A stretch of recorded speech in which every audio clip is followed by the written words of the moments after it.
that the hunger crisis growing in Gaza as Israel moves forward with plans to take over Gaza City. So how should the U.S. respond? Let's bring in foreign policy expert Harley Lippman. I have to say, this is a devastating story. I've seen the pictures, as I'm sure you have. We want to help. We want to do all we can to help protect the innocent victims of this conflict. And yet, this is a tricky one politically for this White House, I can imagine. No, you're quite right. And it's a terrible situation, people starving like that. But who's responsible? Right. The UN official that you just had on your program is lying. I was on the border with Gaza and Israel. I saw 70 trucks lined up to bring in food. They weren't able to bring it in because the UN wasn't willing to pick it up because they said that Hamas was going to hijack it and take the food, which is exactly right. The UN themselves admitted that 88 to 89% of the food they bring in is taken by gangs in Hamas, which then gouge the Palestinians, charge them crazy amounts of money for it, because Hamas's agenda is to have starvation in Gaza. This galvanizes support for their cause and lays the blame on Israel's doorstep when this is the strategy of Hamas. And it's disgusting. They're basically using the suffering of their own people to score political points. They love to put out pictures, and they love to say, see, this is what one side is doing, make them stop doing it, when, frankly, if October 7th doesn't happen, and if you don't keep hostages, many of whom, by the way, have been abused in such a grotesque way, starved virtually to death, this doesn't continue to happen. At least that's how it appears from a perch here in Washington. Where am I wrong? No, this is a death cult. That's what Hamas is.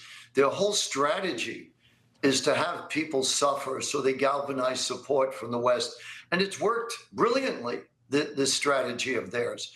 When an innocent Palestinian dies in Gaza, it's a tragedy. But to Hamas, it's a strategy.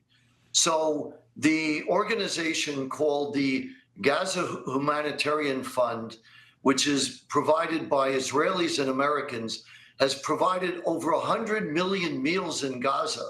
That doesn't seem to be caught up in the media. For whatever reason, they don't seem to cover that. It's not in Israel's interest to have starvation in Gaza. All it does is create a new generation of jihadists. It makes Israel isolated in the world, and it spikes anti-Semitism. So it can't be in Israel's interest to have that happen, but it's certainly in Hamas's interest. And that's who's creating this problem. Yeah, and it's just devastating and inexcusable. It's monstrous, frankly, when you watch the suffering play out in real time. Meantime, let's talk about the war between Russia and Ukraine. Russia once again ramping up attacks on Ukraine despite President Trump's talks earlier this week and calls for a peace deal. Things appear to be unraveling just a bit after a potentially hopeful week. So where do you see things going from here? We got about a minute left. Things are unraveling a lot. It's because Putin doesn't want peace. He only responds to strength. I think it was great that President Trump tried to get on the best side of Putin, rolling out the red carpet, meeting him alone without Zelensky. We tried it. I give Trump a lot of credit for it, but it didn't work. It's not working. You have to apply leverage. You have to put pressure with economic sanctions. You have to let weapons go to Ukraine. Europe will pay for it. The only way you can have any chance for peace is to show strength with Putin, or you can have continued war. Can we get another major partner of theirs to apply additional pressure? 15 seconds or so. I'm thinking India or maybe China. Is that the way to go here?